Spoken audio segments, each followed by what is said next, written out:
Le damos la palabra a Juan Carlos Cortázar.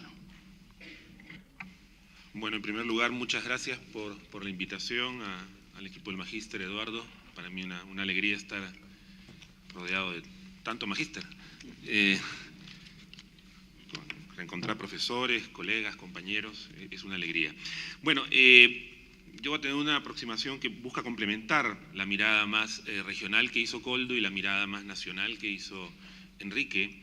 Y tal como señalaba Koldo, si uno mira la región, y tal vez en ese punto Chile ciertamente es una excepción o es uno de los países en situación más aventajada, hay un cierto retraso en el tema de desarrollo de capacidades institucionales y en, si lo queremos llamar, de modernización o reforma del Estado. De hecho, el estudio que mencionaba Koldo sobre servicio civil lo que nos muestra es que la región se movió poco. Hay países más dinámicos, hay países estancados, hay países que han tenido esfuerzos y han dado saltos, y hay países que han tenido esfuerzos que no los ha llevado a ningún lado. Pero en general el promedio no es un promedio que uno diga en 10 años hemos dado un salto significativo. Esto tiene que ver con la debilidad de los incentivos políticos para las reformas institucionales, y varios autores, Fukuyama, por ejemplo, tiene un libro sobre eso, y cómo estas reformas, que son transversales, que no son visibles, que no generan rédito político inmediato, generalmente tienen un déficit de incentivos políticos. Y eso es cierto. Sin embargo, en los países que me ha tocado trabajar en los últimos años, y antes incluso, lo que uno observa es que hay funcionarios, hay directivos con ganas de hacer cosas, con iniciativa y con propuestas. Yo creo que entonces, a la par que la explicación que tiene que ver con los incentivos para la reforma, hay otro que tiene que ver, y que está siempre ahí, con las dificultades técnicas y operativas para hacer algo y para hacerlo bien.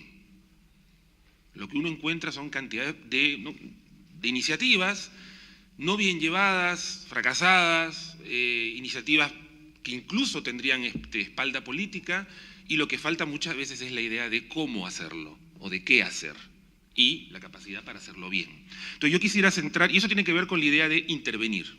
A fin de cuentas, una agenda como la que ha planteado Enrique para un caso como Chile, o una agenda más amplia como la que planteó Koldo para la región, a fin de cuentas se traduce en intervenciones. Hay que intervenir, hay que hacer algo para mejorar las instituciones públicas, la relación entre la política y las instituciones democráticas. Todos los temas que se han planteado pasan por intervenciones. Yo quisiera centrar estos minutos en hablar de eso, porque además es lo que la mayoría de los que estamos en esta sala, si no casi todos, hacemos. Es intervenir, es diseñar proyectos, ejecutarlos, programas, iniciativas de gobierno, como las que planteaba Enrique, y esas son de alguna forma intervenciones. Entonces yo quisiera hacer 4 reflexiones sobre esta idea de intervenir en el mundo del gobierno, de la política pública, de la reforma del Estado, como lo queramos llamar. 4 preguntas sobre qué intervenir, para qué intervenir, con quién intervenir y cuándo intervenir, y es una reflexión un poco más personal a partir de la experiencia de estos años. ¿Sobre qué? Bueno, cuando uno lleva a concreción todo esto que estamos hablando de instituciones, políticas económicas, iniciativas, capacidades institucionales, al fin de cuentas lo que uno va a encontrar son organizaciones, personas y pautas de relación o de interacción. Que eso es lo que englobamos debajo, hace 20 años, bajo la noción de instituciones o de desarrollar capacidades. A fin de cuentas las capacidades no están volando en el aire. Las capacidades residen en organizaciones y en personas y en pautas de relación, no solo en organizaciones y personas. Bueno, es sobre esas sobre las que hay que intervenir. Y mi sensación es que en los últimos 20 años, tal vez porque hemos puesto, y eso tiene que ver mucho con los discursos sobre la gestión pública, en los últimos 20 años, como resultado de todo lo que fue la nueva economía institucional, y esto hemos puesto mucho énfasis en esta idea de instituciones. Y yo creo que se nos ha caído un poco de la mesa el conocimiento, la aptitud y la capacidad de percibir, ver y intervenir en organizaciones.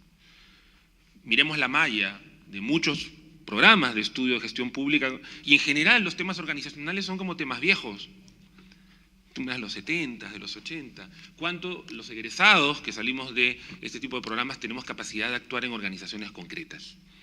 Entonces yo creo que el tema organizacional es un tema poco presente, yo creo que deberíamos tenerlo más, es parte de las capacidades que debe tener no importa cuál sea nuestra posición, directivo, funcionario, especialista lateral, consultor, miles de formas en las que estamos en esta sala nos relacionamos con lo público, intervenir sobre organizaciones, la centralidad de la organización en lo público me parece clave. Una cosa que yo observo, por ejemplo, es cómo crecientemente en públicos como los que estamos acá, todos tenemos mucha capacidad de hablar de las capacidades institucionales, la falta de capacidad institucional. A la hora de bajar a la organización y decir, bueno, esta capacidad, ¿dónde está? ¿En qué proceso? ¿En qué área? Con esto no estoy planteando una vuelta a una mirada tradicional de la organización como estructura. La organización es mucho más que estructura. Pero si no actuamos sobre organizaciones, difícilmente que impactemos en capacidades. No digo que sea lo único, pero creo que hay que recuperarlo. Equilibrar esta mirada entre lo institucional, que atiende más al tema de reglas de interacción, ¿no? Y equilibrarlo más con la mirada organizacional, volver un poco a la sociología de las organizaciones, creo que es interesante. Hay miradas ahí, por ejemplo, Mark Moore, cuando hace toda su reflexión estratégica, habla del entorno autorizante, del entorno coproductor. A fin de cuentas son actores. Recuperar a los actores creo que es algo que nos falta y la capacidad de intervenir en ellos. Entonces, de alguna forma, sobre qué, para mí, tiene que ver mucho con recuperar el rol de las organizaciones. Segundo, ¿para qué? La respuesta que todos daríamos, creo sin dudar, para lograr resultados, para que las políticas públicas logren resultados. Y aquí yo creo que también el discurso de gestión por resultados, que es un discurso, como todo discurso de gestión pública, es un discurso parcial, sesgado y tiene áreas sobre las que genera luz y áreas que dejen sombra, se logró imponer en los últimos 20 años sobre, por ejemplo, el discurso de la satisfacción o la orientación al usuario, al cliente o al ciudadano, como lo quieran llamar. Y a mí me gustaría recuperar algunos de esos temas, porque la gestión por resultados en lo que es intervención nos pone el foco en lo que va a pasar al final, en el impacto que vamos a tener, en el resultado que vamos a lograr. El problema es que, y tampoco es su culpa, ese es su foco, no echa luz sobre cómo llegamos ahí. ¿Qué es lo que hay que hacer para llegar al resultado? Y nos sentimos tan felices sabiendo los resultados que algún día vamos a lograr, ¿no? Que probablemente no llegamos. Una de las cosas que uno observa, por ejemplo, consecuencias políticas y prácticas de la gestión por resultado, creo que no solo en la región, es un poco en la línea, no sé si coincido, de lo que señalaba Koldo, el fortalecimiento de las tecnocracias. Porque a fin de cuentas, cuando hablamos de resultados, hablamos de hacer indicadores, de cómo se formula el objetivo, del tiempo verbal del objetivo, y de todas esas cosas que son muy útiles, pero que a fin de cuentas lo define no el que está con la señora enfrente para atenderla, sino alguien que está más atrás, lo cual no lo hace malo, simplemente lo hace parcial. Aquí no es un tema de malos o buenos, es un tema de cómo logramos tener una visión más efectiva. La otra cosa que me preocupa también es que a veces el foco excesivo en resultados nos hace colar la materialidad de los actores. Porque los resultados son abstractos, por eso los podemos expresar como indicadores. Y sin embargo la materialidad de los actores, sus intereses, sus conflictos, sus estrategias, ¿dónde está? Y eso es clave para el cómo, para cómo llegamos a los resultados. Y eso no lo tenemos tan en cuenta cuando diseñamos, por ejemplo, intervenciones. Yo creo que las complejidades de la implementación, de la puesta en marcha, del cómo, nos obligan a equilibrar un poco más la mirada de resultados con la mirada, lo que en management se llamaba cliente, si lo queremos llamar orientación al usuario o al ciudadano. Pero ojo, tampoco es solamente el cliente final, el ciudadano. Cuando trabajamos en intervenciones en el mundo público, nuestros clientes son ministerios, servicios, ministros, subdirectores, viceministros, que también son parte de este entorno, sea, como lo llamaría Moore, más autorizante o coproductor. Evidentemente, tampoco es que el discurso de la orientación al cliente sea la panacea, también tiene sus puntos ciegos, y eso los conocemos más porque, en fin, esto es más antiguo, pone los intereses por encima de los resultados. Evidentemente los clientes tienen, o los usuarios, o los políticos tienen una agenda de intereses que puede estar por encima de los resultados a lograr. Es un discurso más fácil a la captura política. En el Estado en particular, la multiplicidad de principales o la multiplicidad también de clientes hace que todo esto sea más complicado. Y finalmente, aludir a la ciudadanía y al sistema político como clientes, también hace que el negocio sea muy complicado. Sin embargo, creo que para esta pregunta de ¿para qué? Sí, para lograr resultados, sí, pero también para servir actores, para servir ciudadanos, para orientarnos a actores. Yo creo que la mirada de resultados nos ha dado una fuerte perspectiva estratégica en lo que es creación de valor. A fin de cuentas, lo que hacemos tiene que ser valioso, tiene que crear valor, pero tal vez nos ha hecho perder esa mirada más estratégica que sí tiene la mirada del cliente de con quién interactúo, cómo interactúo, con qué lógica va a interactuar. Y eso es clave para lograr resultados. O sea, aquí no se trata de optar entre una cosa y otra. ¿Con quién? Bueno, con muchos actores, pero aquí quisiera, ya se mencionó en la mesa, las burocracias son centrales. Y otra vez, medio que nos hemos olvidado de ellas. Los ciudadanos, la participación ciudadana, la política, las instituciones democráticas. Todo eso muy bien, pero a fin de cuentas, cuando uno baja y llega al servicio y tiene que hacer que este servicio cambie para lograr mejor ejecución o mayor participación o diseñar políticas públicas más interesantes o lo que fuera que queramos hacer, nos vamos a encontrar con burocracias. Y las burocracias son variadas. Coldo tiene un texto donde hace una tipología de burocracias en la región, en parte el estudio que se acaba de sacar el banco sobre servicio civil tiene mucho que ver con esto. En fin, ahora, evidentemente, uno se plantea, y esto es una pregunta práctica, ¿las reformas las hacemos con la burocracia o contra ella? Bueno, un poco las dos. Es decir, reformar una entidad requiere a veces enfrentamiento y a veces también requiere acompañamiento o alianza. No es un tema fácil. Aquí en este punto solamente quería resaltar este tema de no olvidar las burocracias como un actor clave. Está el famoso texto viejo ya de Lipsky, ¿no? La burocracia a nivel de la calle, que resalta el carácter estratégico que tiene la burocracia como actor. No podemos, o sea, lo que no podemos hacer es prescindir de ella. Sea que nos vayamos a enfrentar, sea que nos vayamos a aliar, saltarle por encima no hay cómo. Y tal vez ese es uno de los temas que también está fallando en por qué nuestras intervenciones no resultan tan efectivas. ¿Cuándo? Claro, yo creo que todos soñamos con esa situación en la cual nos encargan crear algo nuevo, ¿no? Fantástico, los resultados, hacemos todo muy bien. Lo que pasa es que eso nos toca pocas veces. Y aún cuando nos toca, en realidad lo que creamos es crear sobre la base de cosas que existen. Por ejemplo, en varias de las iniciativas que ha planteado Enrique, es crear cosas sobre cosas que ya existen. Entonces hay una dependencia, el famoso path dependency, que es fundamental. Pero más allá de eso, a mí una cosa que me interesa mucho es que usualmente lo que nos toca a personas como las que estamos acá es transformar organizaciones que están funcionando y que tienen que seguir funcionando mientras se transforman, porque la administración tributaria no puede decir, señores, durante 6 meses no cobramos impuestos porque nos vamos a reorganizar, ¿no? Entonces hay que arreglar el avión mientras vuela y eso lo hace más complicado. Y eso es lo que usualmente nos toca. No se puede dejar de cumplir la función o de entregar el servicio para hacerlo, lo cual hace nuestra tarea y nuestra intervención más delicada. A mí me ha tocado participar hace muchos años, por ejemplo, en reformas de administración tributaria, donde lo que había que lograr era eso. Reorganizar, limpiar, renovar, reinventar y cobrando impuestos todos los días. Y creo que imagino que en otras áreas de política debe haber experiencias similares. Yo creo que otra vez es importante cómo logramos vincular la visión y el foco en resultados con esta idea de intervenimos en áreas que están funcionando. A mí me ha tocado, por ejemplo, aquí y en otros países, trabajar con equipos de personas que están generando entidades nuevas o modificando entidades. Y yo creo que aquí lo que hay que reconocer es que probablemente lo que vamos a lograr es un punto intermedio entre lo que hoy tenemos y lo que quisiéramos. No es posible barrer el pasado, y ahí, por ejemplo, barrer las burocracias tampoco es posible ni deseable. No es posible barrer las organizaciones como existen para crear otras. Eso, Dios en el Génesis, es el anterior antecedente en el mundo de la gerencia que hizo todo de cero. Pero la verdad que en nuestra humilde perspectiva nos toca siempre retomar. Y entonces, equilibrar lo que existe con hacia dónde queremos llegar es importante. Y una última reflexión, porque creo que es un tema también usual en todas partes, en los gobiernos, en las universidades, en los organismos internacionales, el tema de diseño e implementación. A mí me parece, y a eso van orientadas las reflexiones que hacía sobre cómo intervenir, ojalá tuviéramos diseños cada vez más orientados a que sean viables, a que se implementen, a que ocurran.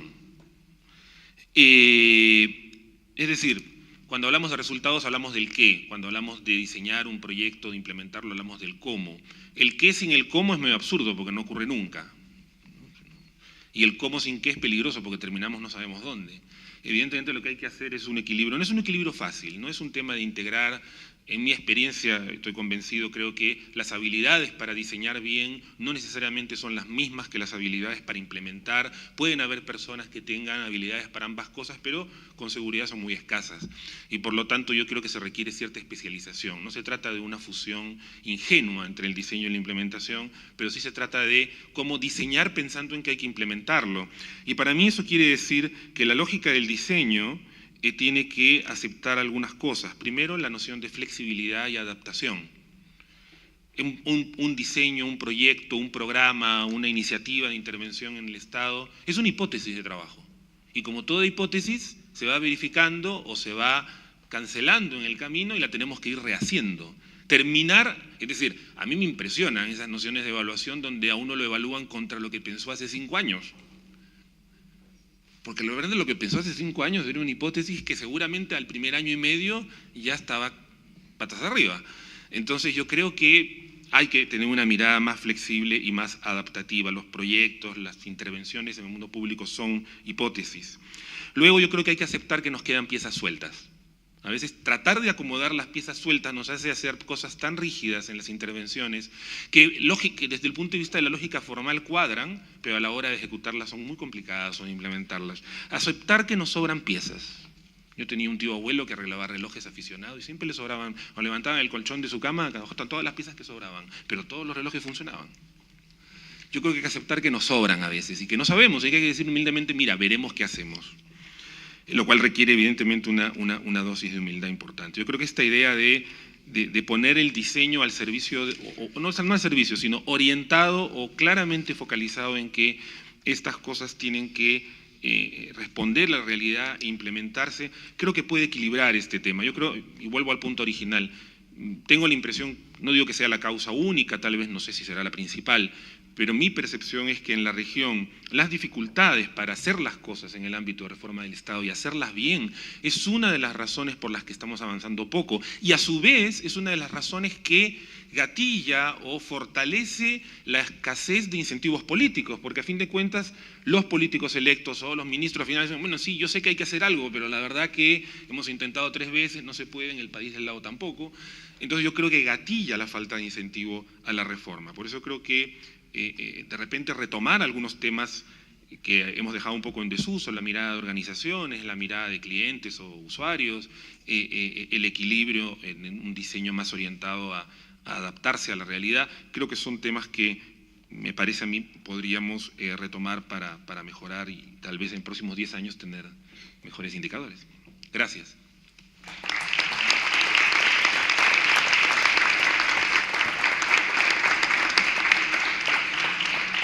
Muchas gracias, Juan Carlos. Bien, en función del tiempo, vamos a ofrecer la palabra para 2 o 3 preguntas. Ustedes saben, según el programa, la siguiente sesión es a las 2:30 y seguramente algunos de ustedes pretenden almorzar entre medio. Vamos a ver si lo viabilizamos eso. Así que ofrezco la palabra para 2 o 3 preguntas a los panelistas, por favor.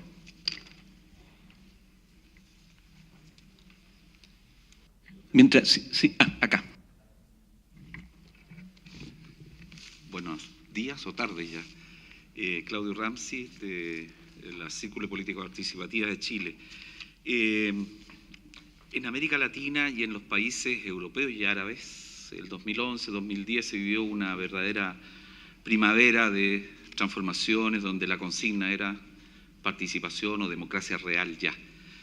Y yo quisiera preguntar si en particular alguno de los expositores pudiera dar cuenta de esa variable, de ese cómo interpela en el fondo a los paradigmas de modernización y de modelos de gestión pública vigente esta demanda, esta realidad que, como todos ustedes saben, llegó a transformaciones muy importantes en Arabia, en el mundo árabe, pero también en España, que tiene una democracia aparentemente más avanzada que la nuestra, y sin embargo la demanda era de mucha insatisfacción respecto al régimen democrático.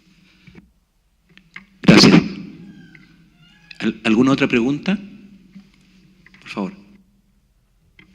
Sí, mi nombre es Ariel Vázquez Elorza, de México, de Magíster, 2001-2003. Mi pregunta es muy concreta. Me gustaría saber si tienen casos o experiencias en cuanto a los temas que manejaron, participación ciudadana, inclusive la modernización de la gestión pública, pero si hay una distinción entre si el Estado es federal, si es unitario, porque todos los países de América Latina pues cuentan, digamos, con las mismas teorías, somos egresados de diferentes países, pero ya en la implementación, ya en la parte política, se diferencia. Y quiero saber si influye el sistema de gobierno. Gracias. Bien, ¿alguna última pregunta? Sí, por favor. Mi nombre es Claudia Durán y me gustaría saber, como se estuvo hablando que acá en Chile estamos más orientados a la eficiencia, si realmente es bueno llegar, por ejemplo, a lo que hacen en Europa, que orientarse más a la gestión del conocimiento, a la generación de ideas. O sea, en el fondo, al comparar los dos modelos, si realmente eso es bueno lograrlo en la región.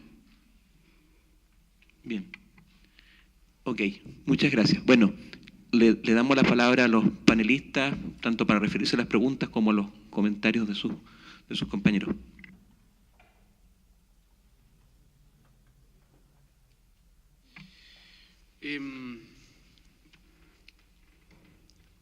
Respecto de estas tres preguntas, en lo que dice relación con la problemática o la demanda de mayor participación de la ciudadanía, bueno, hoy día de alguna manera el gobierno lo está viviendo frente a algunas de las iniciativas que mencioné cuando se convierte, usando los mismos términos de Koldo, se convierte en un problema para la burocracia de gobierno el imperativo de la consulta. Por ejemplo, el gobierno tenía comprometido que dentro de los primeros 100 días iba a ingresar un proyecto de ley que transformaba la institucionalidad de la cultura. Y se encontró frente a la necesidad, y eso fue incluso al interior del gobierno objeto de discusión y polémica, que no se estaba cumpliendo con un compromiso, de que debíamos entrar en un proceso de consulta. Solo mencionar respecto de eso que en materia de innovación pública también es necesario innovar en la forma en donde abordamos esa innovación, de colocarse en el lugar del otro y por lo tanto hacerlo participar.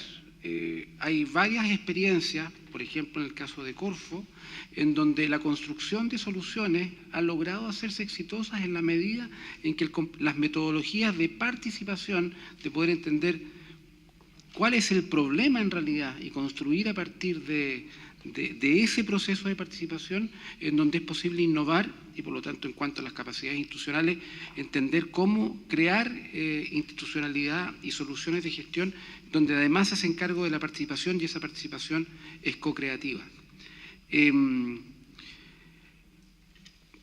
Ustedes deben saber que en este momento hay una comisión presidencial para la descentralización que está próxima a entregarle un conjunto de propuestas a la Presidenta de la República. Al menos en el gobierno diría que nadie postula que Chile debiera convertirse en un país federal. Sin embargo, a partir de la discusión de que somos un Estado unitario, para muchos la fisonomía de ese Estado unitario es lo más parecido a federalizar el país. Entonces, estamos en Chile hoy día en un proceso de discusión, decantamiento, de qué entendemos por descentralizar, conscientes de que hay que hacerlo, y de todo lo que hemos estudiado en materia de descentralización administrativa, política, fiscal. ¿Cómo se expresa eso? Y ahí, naturalmente, hay una tensión que tiene su origen en un excesivo centralismo en Chile, en donde las decisiones de arriba hacia abajo, la falta de participación de las regiones, ha influido mucho en este clima de desconfianza, de crítica y de tensión desde la región, desde lo local hacia el nivel central. Y finalmente, reaccionando a esta pregunta sobre la gestión del conocimiento. Koldo decía algo que hemos identificado con mucha fuerza en varias iniciativas que se han llevado adelante en el sector salud. En salud, que está muy descentralizado en Chile, uno logra encontrar a nivel de atención primaria, incluso de los hospitales, iniciativas de mejoramiento de la gestión bien potentes. Pero al mismo tiempo hemos podido reconocer de la incapacidad en el sector salud, pero esto yo creo que es extensivo al resto de la administración del Estado, de poder escalar esas soluciones, incluso de tener el espacio donde construir los pilotos que permitan escalarlo. Entonces, hay en materia de capacidades institucionales, de reforma del Estado, tenemos una debilidad muy estructural, que es cómo generamos conocimientos que no necesariamente se traduzcan en reformas inmediatas que nos permitan explorar, conocer, evaluar distintas alternativas para llevar adelante posteriormente políticas públicas que impactan en la gestión, que impactan en la relación con los usuarios, que impactan en pensar o concebir de manera distinta las instituciones. Pero esto además está muy vinculado con esta insularidad que afecta el funcionamiento del aparato público para tomar decisiones y hacer esta gestión del conocimiento. Antes de iniciar este panel, comentaba que esta mañana, en una reunión entre el Ministerio de Hacienda y la Contraloría General de la República, nos encontrábamos con una Contraloría que había desarrollado en los últimos años un sistema potencialmente muy interesante para la gestión de personal en el Estado, con mucha información para poder avanzar en tomas de razón prácticamente automáticas en la contratación de personal, y que sin embargo durante los últimos 4 años, mientras se llevó a cabo ese proyecto, la Dirección de Presupuesto estaba realizando un piloto con el objeto de lograr el mismo objetivo, sin la capacidad de potenciarse, aprovechar bases de datos, intercambiar información, para que en definitiva hagamos mejor gestión de nuestros recursos humanos. También esto está conectado. Creo que son 3 preguntas que están relacionadas con déficit, dificultades, perspectivas distintas de cómo hemos abordado tradicionalmente la gestión de la reforma y la modernización del Estado. ¿Koldo o Juan Carlos? Bueno, la primera pregunta es una pregunta difícil de responder porque requiere como mucha elaboración. Hay muchos casos de países que están sufriendo una cierta eclosión de movimientos sociales por razones diferentes. Podemos hablar también de América Latina, podemos hablar, por supuesto, de la primavera árabe, de los países del sur de Europa. Hay distintos factores, ¿no? Pero ¿hay algún elemento común? Sí. O sea, los movimientos sociales con gran presencia en la calle y poder estabilizar en este sentido se desarrollan más cuando hay factores sustantivos de insatisfacción que el sistema político no puede canalizar en todas partes, sea la emergencia de clases medias que reclaman servicios públicos, sea la emergencia de grupos fundamentalistas que reclaman poder que tampoco el sistema les da, sea el caso de personas impactadas por el efecto de la crisis que buscan una estructura distinta de representación.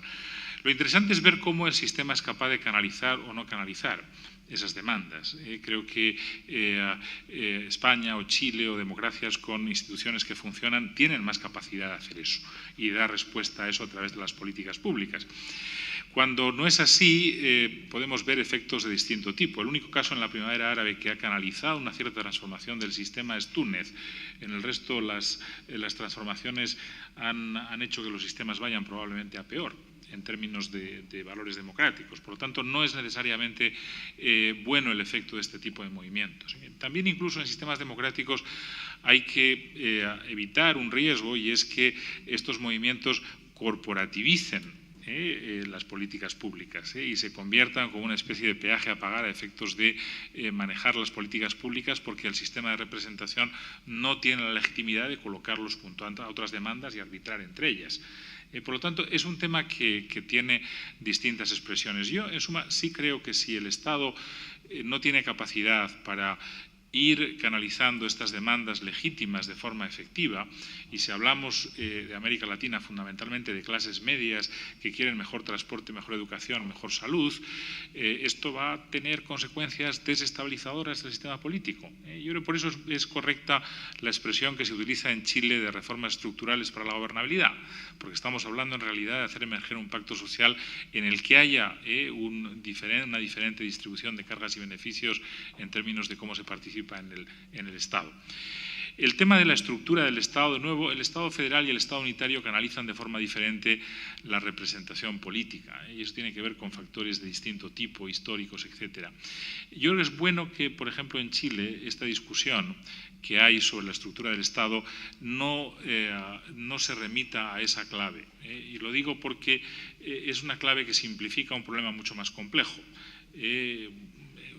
Refiriéndome un poco a lo que decía Enrique, Chile tiene un desafío descentralizador en muchas políticas, pero también tiene un desafío centralizador.